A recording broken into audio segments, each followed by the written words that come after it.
Welcome to another episode of the Information Addicts podcast. My name's Cassidy. I'm an information addict, and this is my podcast where I explore information, ideas, and beliefs and try to do those things more responsibly. Today, I've got another conversation for you with my friend Shane. Shane actually came to visit me while Andrea was out here to visit, and we had talked about doing a live podcast in person, but sort of ran out of time, so we decided to do one through the internet. Shane is quite the character. I asked him what he wanted to talk about. He said we want to talk about aliens. So we did that, but in true Shane fashion, it went all over the place. So hopefully you enjoy that conversation. I also did a conversation with him for his channel, which is down below. Kind of interviewed me a little bit, and we mostly talked about fasting. So if you're interested in that conversation is on his channel. But for now, here's Shane. Hi, Shane. Thanks for being on the podcast. Hello, Cassidy. Shane, before we jump into our very interesting topic today, give the people a little intro to yourself. Who are you? What do you want them to know before we get into it? Okay, my name is Shane Kuwelty, or I was Shane Allen on the Discord, and now going by Shaney, 14 goats. Yeah, I grew up in the Central Valley, like Modesto, California area, and I've been doing the Discord thing lately, and yeah, having fun with it. So yeah, it's definitely a wild ride on the Discord for sure. Yeah. So. I think that I think that should be good for now. Okay, great. If we need more details and background, just throw it in whenever you want. But all right, so today we're going to talk about aliens. I have no context of why you want to talk about this or what you want to talk about. I do know that when you came to visit me, when Andrea with the Bangs was here, you talked about going alien hunting, which I took as a joke, but maybe it's real. I don't know. I'm just gonna throw it in your court and we'll see where this goes. Okay. So I was thinking the aesthetic I had in mind, it was like, oh, the Arizona skies, the stars, like it's part of it's not even like the alien hunting. It was like, okay, part of it's like, oh, we might see like something, but I think it was a practice. It's a practice in imagination and a practice in like just hanging out, you know.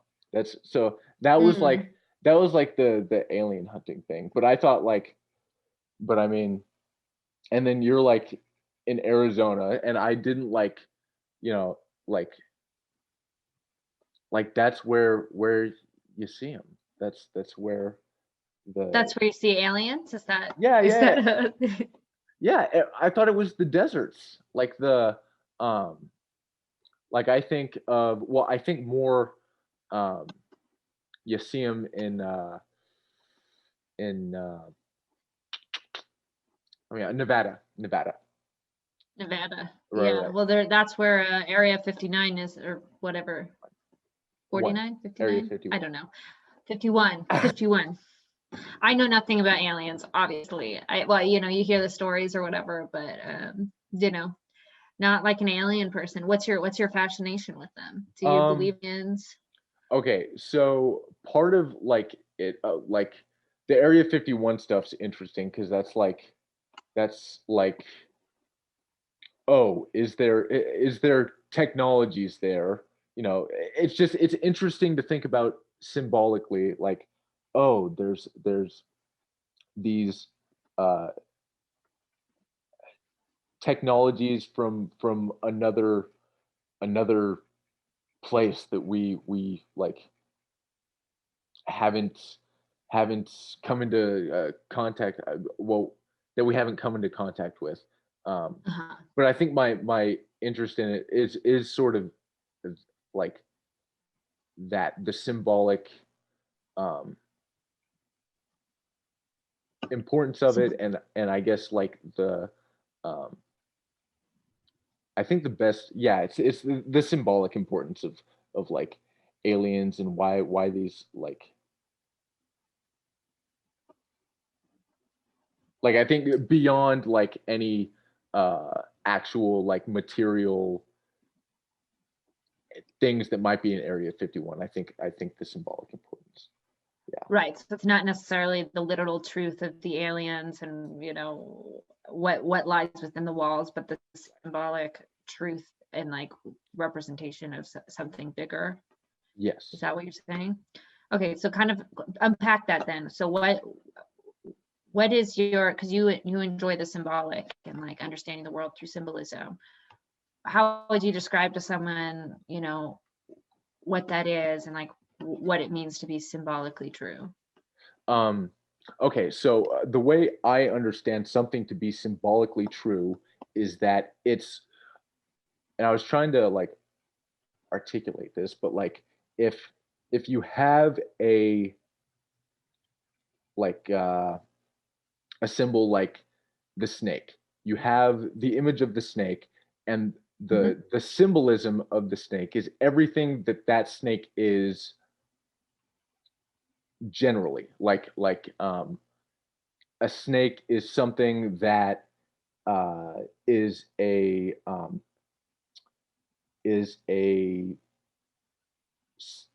it creates change, and that's true of the snake over multiple, like if you look at multiple stories, it has that quality over multiple stories, and that's why the snake symbolizes change, is because it does that. That's what it really is. It's a it's an impetus for things to happen. Mm. Yeah. That's interesting. I've never heard the snake being symbolically compared with change. I've heard it more compared with sort of like evil or cynicism.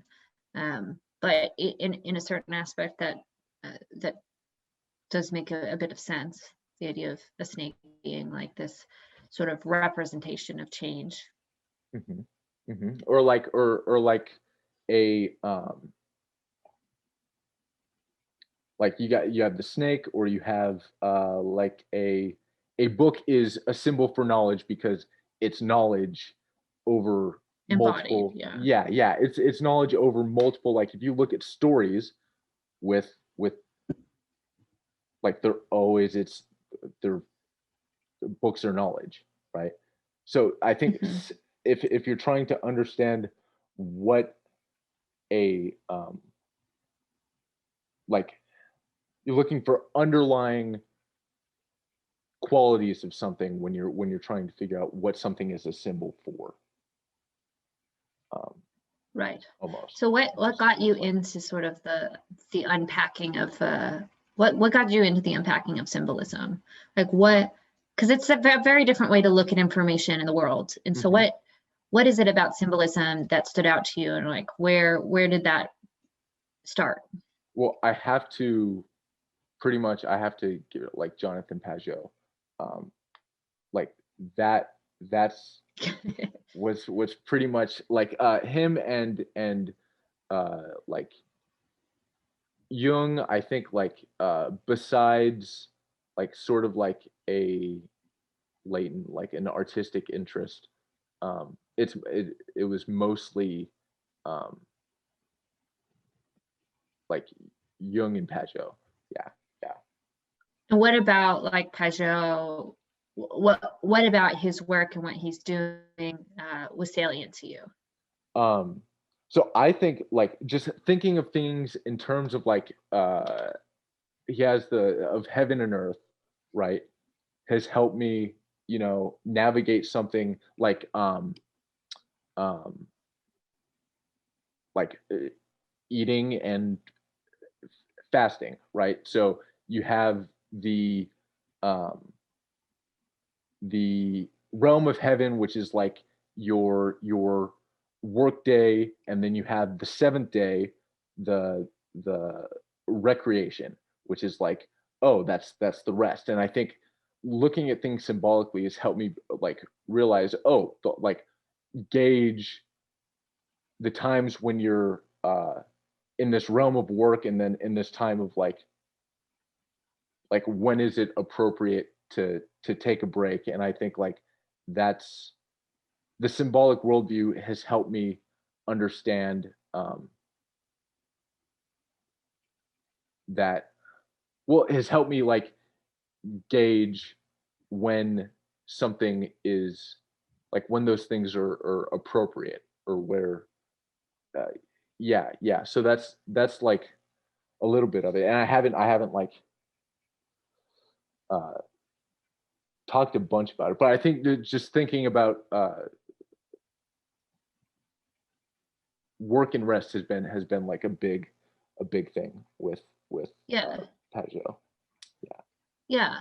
And I don't expect like an expertise answered. I'm just interested in sort of your layman term of like, okay, this has really resonated with you, and this is now how you've started to look at the world and process that. And so that's really interesting. So would you say that this new sort of symbolic line of thinking is more intuitive than maybe some of the Western modern frames that sort of seep our culture? Because I think this sort of symbolic thinking lies in some places, but is not the predominant view of how to see the world and process the things around us.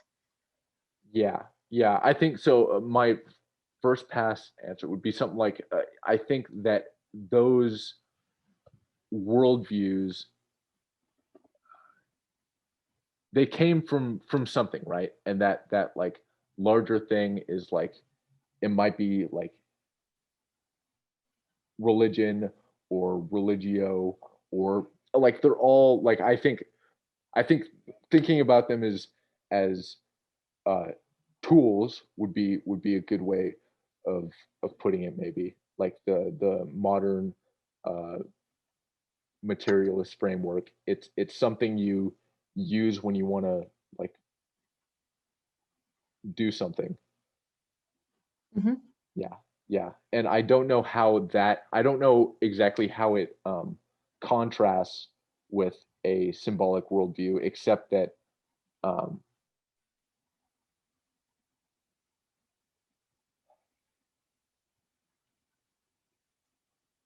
except that maybe the materialist worldview is is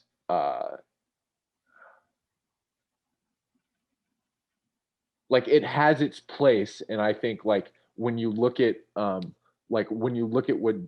Jonathan Pageau, like he did this big uh image of creation, and it showed how everything fit together, and that nothing, you know, is everything has a place. Nothing's like evil unto itself. It just needs to know Is. where its place is. Yeah, needs to know where it is. Mm. Yeah, yeah. Mhm. Um, So it's interesting. I mean, like, yeah, from what I'm hearing, you're saying it's not that, there's anything inherently wrong with this materialistic framework, which I also, believe. Um, and but there is something, about the way that, we can process the symbolism that adds a new layer to reality and and how we operate within that frame. Would yeah. you say that's sort of sums up what you think? Okay, what was the last part? That the symbolic world is just this other layer and this different sort of piece to the way that you see the world that has Yeah, given you value. yeah. And I think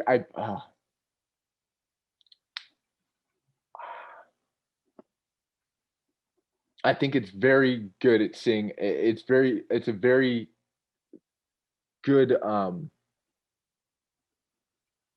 lens if you want to see how things fit, basically. Yeah, Mm, yeah, yeah. Um, yeah, that's very interesting. I mean, I think living on either extreme is probably dangerous.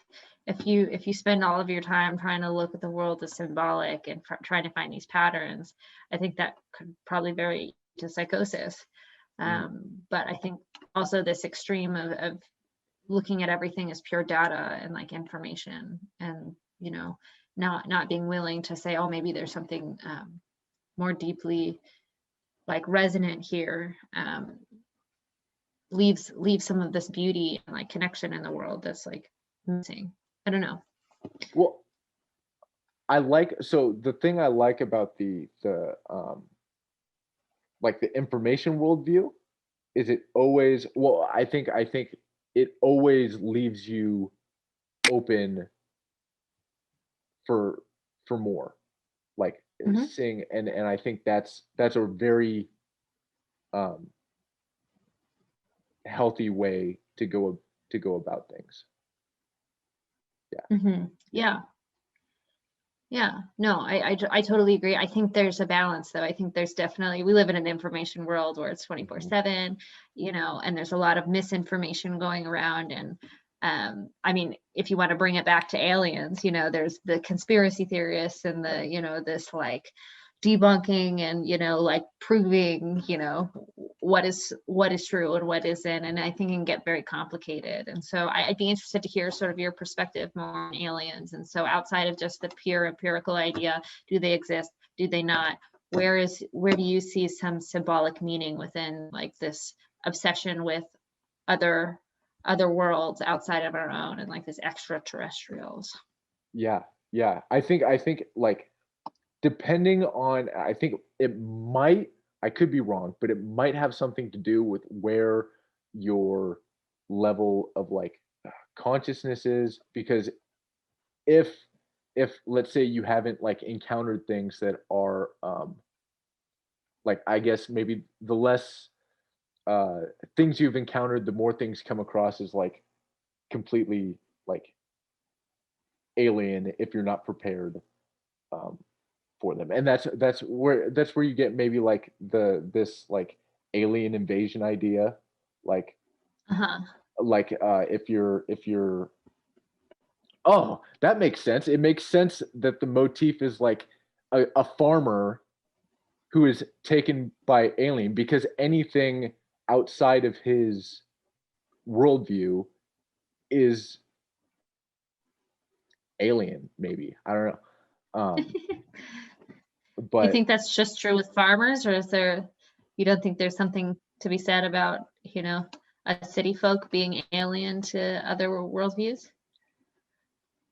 yeah, yeah, but well, yeah, I think with the city folk, but with the city folk, they're constantly like in contact with that sort of uh stuff, maybe. I mean, So you think they'd be more desensitized to it if an uh alien came and took them?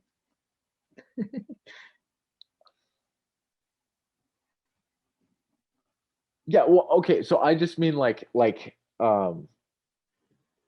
symbolically, like like why is it that it's a farmer? I want to go back to that, but why is it that it's a farmer that is, you know, in the stories that always, you know, is abducted, or some, well, he's also out, like there's the guy, there's the weirdo in the town who's you know taken up, and then, well, is he the weirdo before, or is he the weirdo after he starts saying he got abducted? But yeah, Taken yeah, by some, aliens? well, some guy, oh well, it's some guy basically who doesn't matter, and he's taken by the aliens, and he's sort of already like on the edge, maybe. um Hmm. but but okay, go ahead. And yeah, I think that's an interesting thing, this idea that, you know, this person that doesn't matter.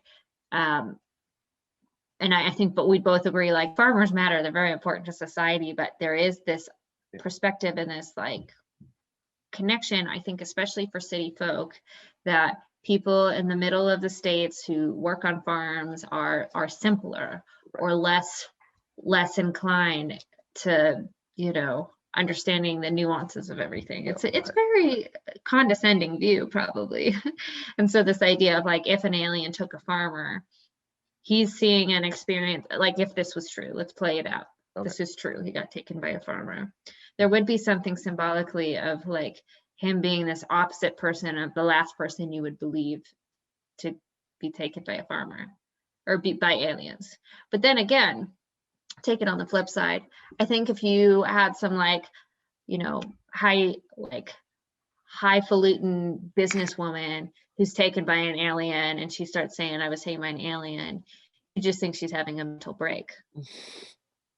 Right. Yeah, the other city folk, okay, so there's this motif of like the city folk who doesn't want anything in the world shaken up. So now this lady, she's crazy because it like sort of like that, it makes me uncomfortable.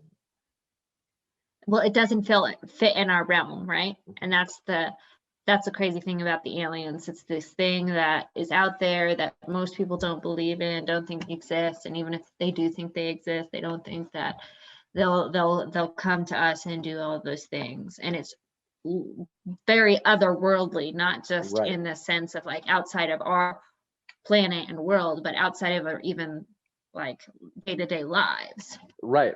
And there's that aspect, but there's also the alien babe aspect where it's like, or just, well, first it's like oh wow, like there's something out there, and then like you can take it to like the alien babe-ness aspect. Yeah. The alien babe aspect, what is that? Well, that's like there's like, it's that oh god, it's like that motif of like the it's like an alien, it's like an a I guess it would symbolize like the a good alluring quality. It's like there's some It's like Star an Wars alien characters. you got the hots for? Like it's Yeah, an alien babe? an or alien like... who has the hots objectively. Oh, like they're objectively good looking. Right. An alien who's objectively hot. Yes. Mm. Yeah, and I'm sure they'd phrase it like that because they're aliens. Because aliens are really technical. Mm-hmm. But yeah. So I was just like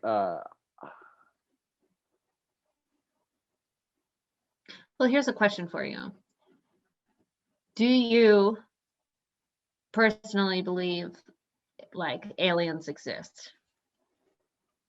This seems like the do you believe God exists, except totally not. Okay. A little less controversial, maybe. So I haven't like parsed it out a lot because I almost like, I mean, I care, but I almost like it's more interesting to think about without like coming to a without a hard conclusion. Yeah. That's fair. I think so. I mean, I remember when I was my dad, he was like totally he is very materialistic, but when I was growing up, it was like, what are the chances that there's not something out of like, if there's this many, planets, like what are the chances? So that was materialist dad's point. Right. But in my mind, it's like, yes, there's a lot of planets. There are things out there. I'm open to the idea that there may be other like life somewhere, but just the really the difficulty to get a really fine-tuned world for life, like to have the conditions that require to have a planet full of life are very hard to come by. Mm-hmm. So for me, when I look at that and I just look at sort of like like how improbable it is that we are here, it makes me hard to think that there are others out there too. But again, I'm open to the evidence, but I mean, I don't think it changes how I live either way. Right. Yeah. Right. But it's interesting. I was thinking about this motif of like aliens, right? And this idea of like the colonization. Like if you found out, no. Okay. Mm. Okay. Okay. No, I'd be like, oh, that's cool. But like nothing in my worldview or that I hold deeply really lies on this like clinching idea that this needs to be the only life that lives. Right. I don't see that to be where that logically follows. So for me, it wouldn't change much. It'd just be like, oh, that's interesting. But what I was saying is like this idea of colonization and like alien colonization, which often comes with like these alien invasion movies. I think that's very fascinating. I think it says a lot about like the human psyche, because we see ourselves as the people that go out and discover and find all the answers, right? And like space is the final frontier, and like we're out to like go and like, I think through a lot of human history, there's been a lot of colonization. And so this idea of the tables being turned on us and we being colonized by something else, I think is in some ways this ultimate fear of us losing the control and the freedom and being taken over by some other being outside of us that we can't bridge an understanding with. Yeah. And I think that connects with like psychologically, like that's a loss of like control. Like there's too much. Um I definitely, yeah. I resonate with that. When I was like 20, I remember I was going through a lot, and one of the I actually remember there was like there was a point where there was so much information coming at me. I think it was like internal information and like external, maybe like info. But I remember there was this image, and it was like there was something happening to me, right? There was something happening, maybe you could say like physically, and the image, there was something happening, and the image that my mind brought to me was like, oh, there's an alien invasion. Like, holy crap, there's like so much. And I remember that, and it was weird, like what images my mind tried to like bring up for me, I guess. Right. And do you feel that there was some symbolic meaning to that image that your brain sort of recalled for you? Well, I think it was interesting that was like what my imagination decided to say was like happening. And I think like um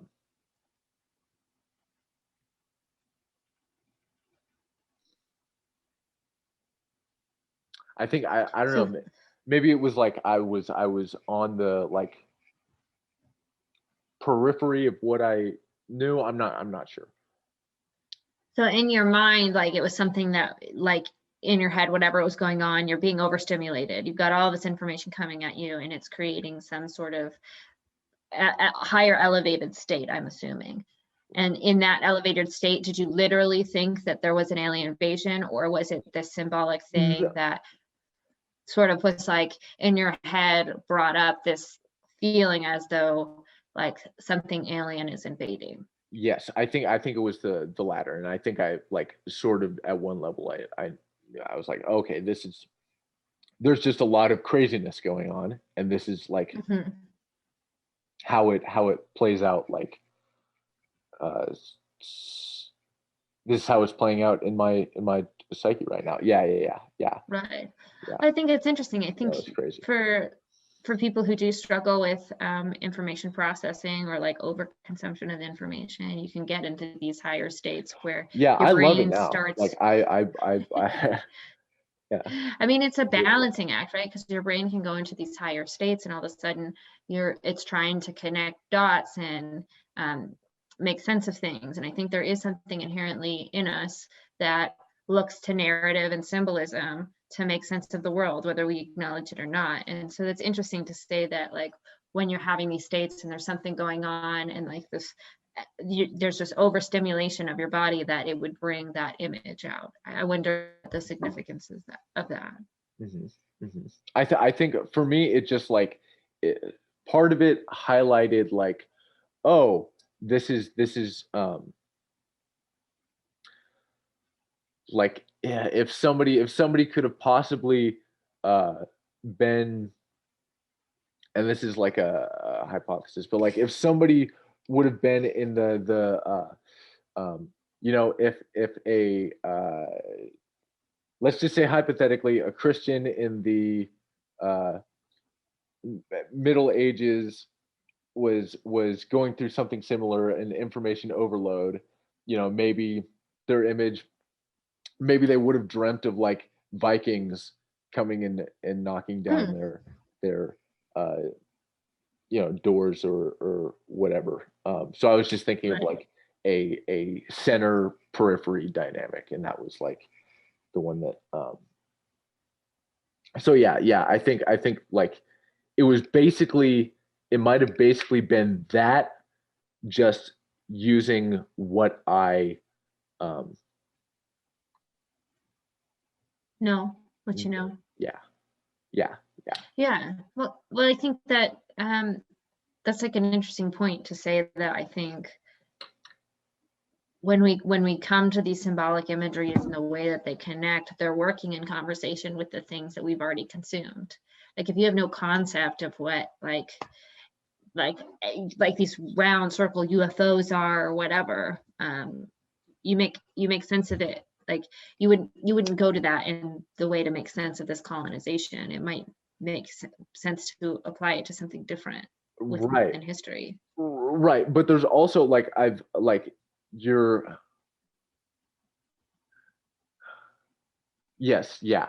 I basically agree. I think there is like, I'm just, the one thing I thought of is like when you have a dream and you're like, how did my brain, it came up with that and like some interesting smart thing that you wouldn't have like been able to like come up with uh yourself, type Mhm. deal. But those do draw on motifs that you might have like encountered at some point. Um, so I'll Sure. give that So definitely. Yeah. So how do you think dreams work within reality? What do you think their role is? Okay. I know you like dreams. Yeah. Okay. So real quick, the on the like the significance of that like experience, I think it just like let me learn something about myself, basically, and how Yeah. like I Hmm. process stuff. Um, and then as far as like dreams, well, I think like the basic, it's like the dream is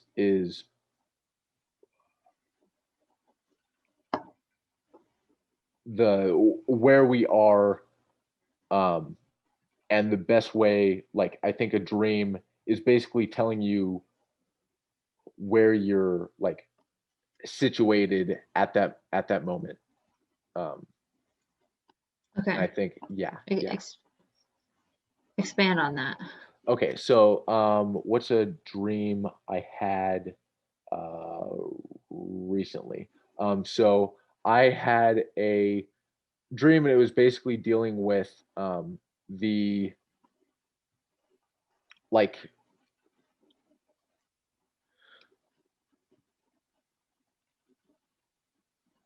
me needing to work on a friendship, basically, or friendships. And it was like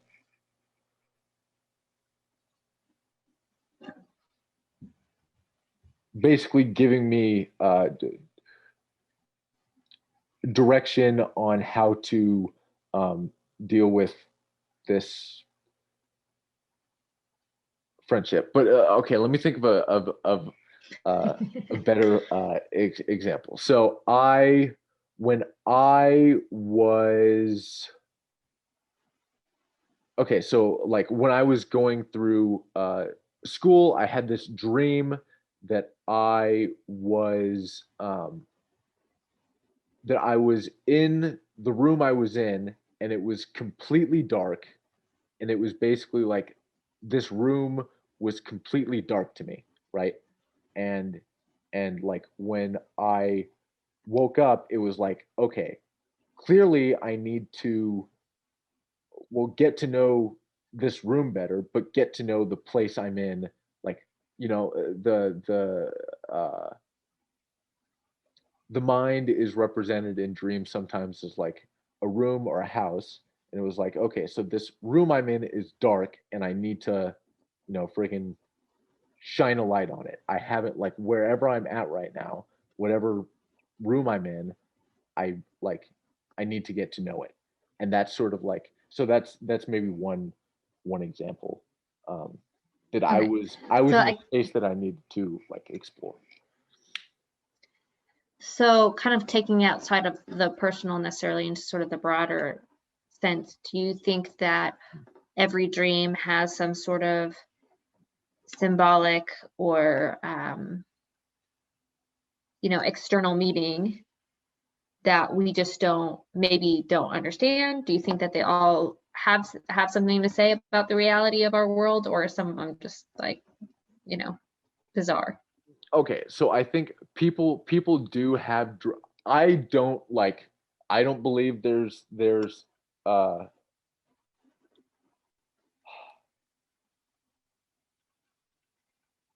I don't there might be throwaway dreams. I don't treat any dream like a throwaway dream, really. Okay. I think like I definitely realize that there is a balance with dream interpretation. Like you don't want to, um like there's just a balance with how much like you put on dreams, or how much like they're worth, I guess. um Right. And so do you think that dreams are hyperpersonal, where like the meaning is contained within the reality of the person having it? Or do you think there is some sort of mm. like symbolic connection between all dreams? I mean, what do you think? Okay, so I have not read enough Jung, uh but I think your dreams contain an inheritance of images that are from that everyone sort of like uh shares. So I think that like I think dreams can be, um yeah, I think dreams can speak to a underlying reality. If there's something going on in the world, like um people, I remember there was like, I think you can have dreams that sort of are telling you about the like the outside world, or like, yeah. So I don't think it's strictly like limited to the personal all the It's time. very interesting. I don't quite know what I think about dreams. Um, some of them seem very bizarre, but there have been some dreams that feel oddly um, poignant or personal, and I think there's something to say about like how is it getting us in touch with the things that are happening underneath that we may not totally understand ourselves. But yeah, I don't really know. I guess I, for the most part, have not taken too much stock into dreams. Although I've in being in religious communities, known people who believe a lot in them, who have even said they've had dreams that have later reflected reality. Mhm. And not to say I haven't had experience of dreams, and I have very vivid dreams, like dreams that are so vivid that sometimes they feel like memories. And then you think about them a little bit and you're like, oh, that didn't really happen. But I have those moments quite often. So I've been thinking a lot more about dreams and like the what and the why of them. And I don't know if I have clear answers for any of it, but I wonder how much of it is like this processing of the information that's all around us to then make sense of the reality of the world that we can't even see. Yeah, yeah. And I think where I started, it's like if you have a dream, usually if I have one, it's like the dream will tell me whether or not it's important. Like just with like you wake up and it's like um you can make a practice of writing down every dream, but some dreams it'll just be like, "Oh, I'm going to fucking think about that." Like that's going to like be there or something to just like uh Mhm. chew on. Um and like that was like my initial thing. I think just like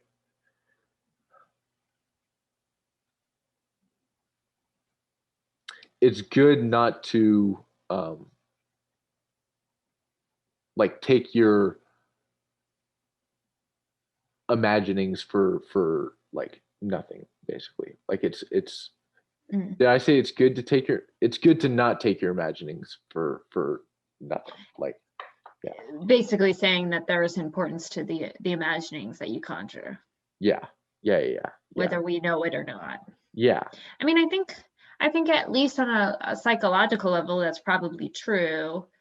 How that all works within reality, I think there's probably not a clear answer, but I think in some senses, like your brain's pouring out these things that are coming to you for some type of reason, whether there's like a deeper spiritual connection or some sort of like um unveiling of like the inner tension that you can't see outside, like in a conscious state of who knows. But it's interesting to think about, I suppose. Yeah. Yeah. No, I've loved it. Like I think if you that is I think an important relationship like with your unconscious just being like open to, I don't know everything. Um being open to like, okay, like can you give me some info? I think Some secret knowledge. yeah, yeah, yeah. Or like Kind of oh, gnostic. oh yeah, yeah, yeah. Gnostic. But don't Gnostics like when I think they think of it coming from uh above. I think of dreams as like coming from the body. I don't know if Gnostics. Yeah, secret knowledge or knowledge that you would have if you like I don't know, had the I know right some people think relationship to your body. Go ahead. I think some people do think dreams come from above. They think that there's something out otherworldly that's working within the body that, I mean, at least some dreams. And like you talk about some of these, you read the biblical narratives and their dreams and dream interpretation. And there is this sort of weird perception of the way that they operate within our world. And I really can't even comprehend exactly what I feel about all of that, even being a religious person. Well, there is that idea of like Yeah. manna from heaven, and I remember a like that was with Moses, I think. Right. In the desert. So they have the manna when they're wandering through Egypt. They're like complaining about how they're going to starve. So God gives them manna from heaven, which is this like bread type stuff that comes in the morning and they collect it. And, yeah, it's some weird bread. Yeah, yeah, yeah. Okay, anyway, but you were like going on about like the religious Well, I just uh think there's sometimes this mysticism of dreams and this idea of like, oh, there may be a spiritual connection with dreams, which I guess I'm open to. I don't know how I feel about that really, especially not being really comfortable with mysticism and like just sort of the mystery, even though like there's a part of me that's like can believe that I'm probably more open to mystic experience than my brain wants to be, if that makes any sense. But I guess my thought is when it comes to dreams and dream interpretations, there's a lot of people who speak with authority on dreams and symbolism and the way that that works with reality. Yet there's a lot of contradictions and there's a lot of things that sort of seem like wishy-washy and floaty. And so how do you like make sense of those things and like come to the realization of like not being too confident about, you know, what a dream it is and, you know, how you know what it is, but also trying to like sense of like, oh, this is what I think that means. How do you like personally operate, you know, finding significance in dreams? Yeah, yeah, yeah. Were you asking how? Yeah, I mean, how do you sort of operate within that? So I try and like what I do is I try and realize what dreams are like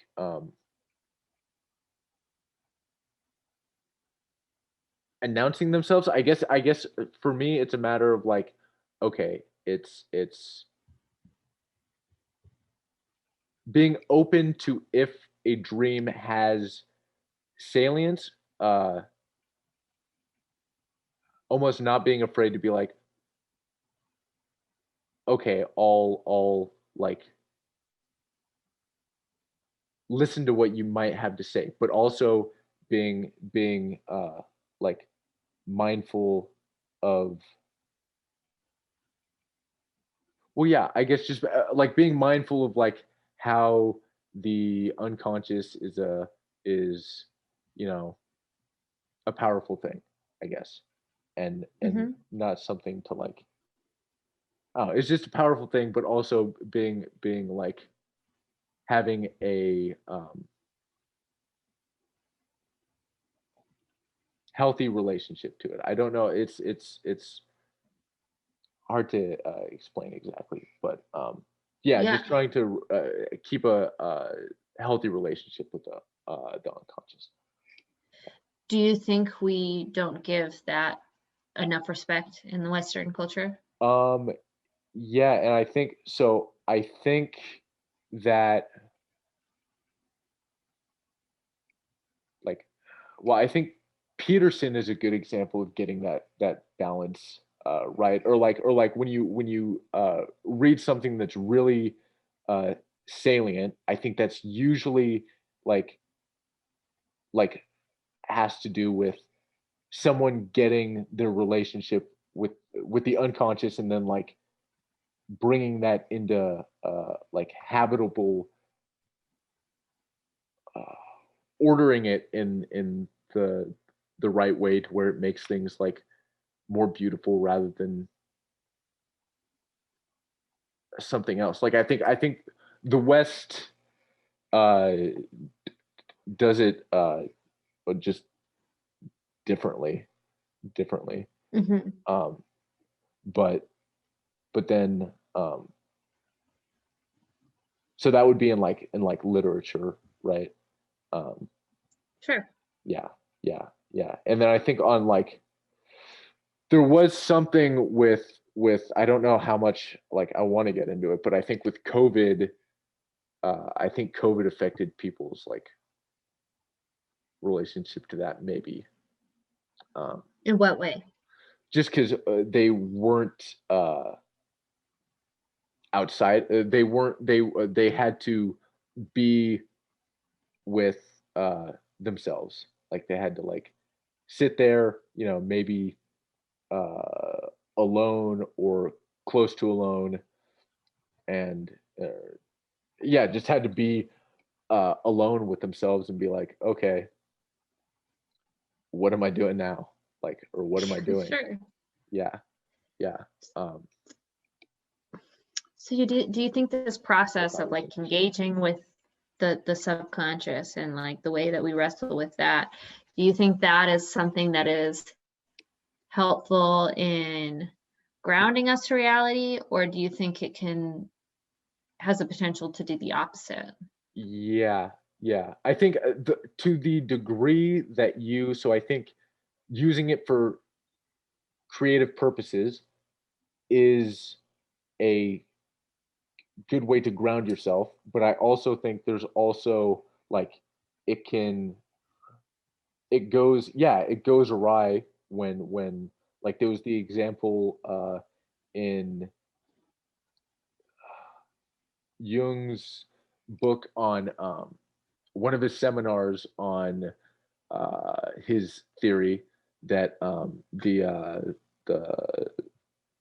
analytical psychology. It was one of his seminars on analytical psychology, and he talked about something Spielrein, which was like this girl, and she was in a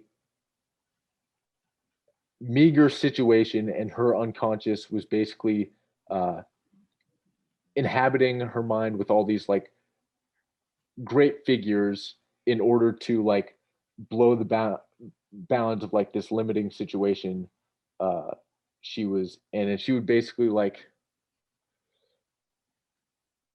and there was a little bit, I guess there was a little bit of like on her part there was a little bit of like pretending, and then Jung stopped like uh consulting her, but it was basically like she was channeling all these crazy great minds in it, and it like I'm I'm pretty sure that story ended up badly, but I'd have to like uh I'd have to double check. But she was basically a it was like she was a medium of of Hmm. some kind in this one. I'll have to find the See, I don't know enough about Jung. There's a lot of it that seems a little like, I don't know, weird and like sus to me though.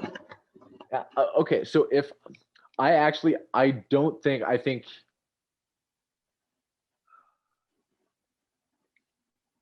I don't think Jung is sus, but I've just read more. I think he was in a very um like he just spent a lot of I trust a lot of what Jung says, partly because of how much time he spent on this. Um Hmm. and like how much it's like reading something, you have to like decide whether or not like you have to do your own, okay, do I believe this, is this true, and I think if you Mm. like, I think reading Jung, I've there's been enough of a positive psychological impact in just the fact of reading for new information, and then like deciding what you know you can apply, like besides it being Yeah, and maybe I don't. like, yeah, go ahead. I don't want to say that it's not helping people or something outside of the realm of like um, something that could be interesting and of help to understand the world. There's just some things I've heard that I just like, I don't know. I guess I'm interested to. There's a part of me that's interested to understand more because I just don't really know enough about him. But I think a good question for you is, what about him gives you that sense of authority where you can trust the thing that he's done outside of just the amount of time he spent on it? um well, I think the just I think part of it was like, okay, he spoke to like my speaks to like my temperament, sort of, even though I think I Hmm. am a little bit like, I sort of have to read them in chunks, um like in order to chew on it, but but and then I think also like I don't think he would have had, I think I interpreted him when I was first coming across, like I interpreted him definitely as like close to new agey spirituality. And I think there's like maybe no, he was not new agey, but I think like, and then learning about him from Peterson and seeing where it was like smart to uh apply it, but also like I think a lot of the joy was just like or has been from what like I've read, and I haven't read it a ton, but like it's it's enjoyable to read as like literature almost. Like he does have like a readable quality, but then I mean his training with uh Freud and like his dealings with um different, I know he talked to like William James, and he was friends with uh a bunch of smart people, and he took patients. I know that he took patients in like crazy. Like there was um Freud saw like a handful of people over the entirety of his career, and Jung had a very large number of patients. So he and Mhm. his philosophy was like, oh, it's not what like he was interested in like coming up with the science, but he first and foremost he didn't think of himself as like, he thought of himself as a clinician. First you're making people healthy and making their lives better, you're um and then you're doing like this science thing, um Mhm. which I mean, I don't know, I think part of it is like how he, like his philosophy for treating his patients. It was like first and foremost, let's like get you healthy, and he would be like having to listen to clients, give them their theories about their dreams, and he would like be disagreeing with it, but it's like it doesn't really, like it's uh they're the ones who have to get better, like, so Mhm. let them interpret it. And he was like, for every client you sort of have to come up with a new theory of dreams. And he was like it would like hurt his like he didn't impose his theories on people, Mhm. uh which like he was irritated at, but it was like, what are you going to do? Right. So I guess to kind of bring this to full circle and wrap it up, how do you think that the symbolic world interacts with sort of like psychology and sort of this idea of like the psychology of dreams?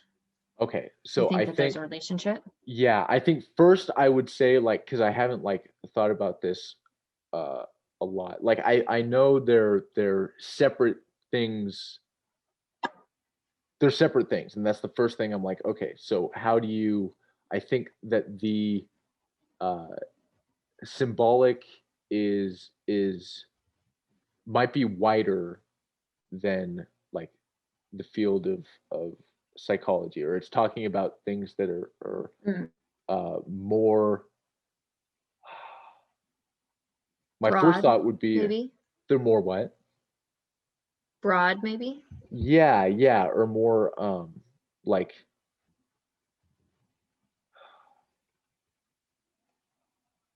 that seem, they might seem less like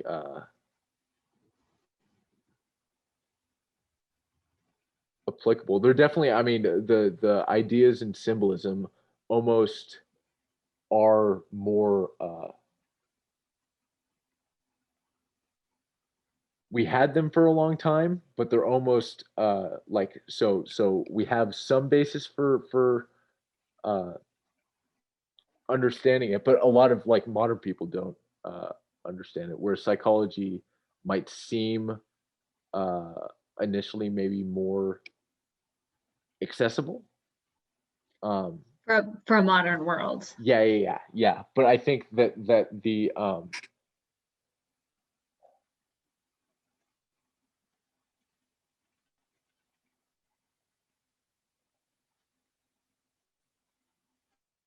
Jung and Pageau's ideas uh, are similar and they relate, but Pageau has not like isn't into Jung Right. and it sort of I've heard. has stayed away from Jung, right? Yeah, no, And I've it's heard. and that's weird and something like I want to like yeah, it's just it's weird.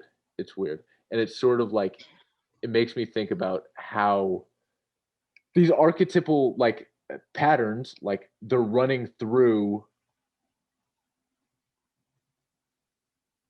Pageau's works, right? And it's like that there's something in common, almost like it almost like proves um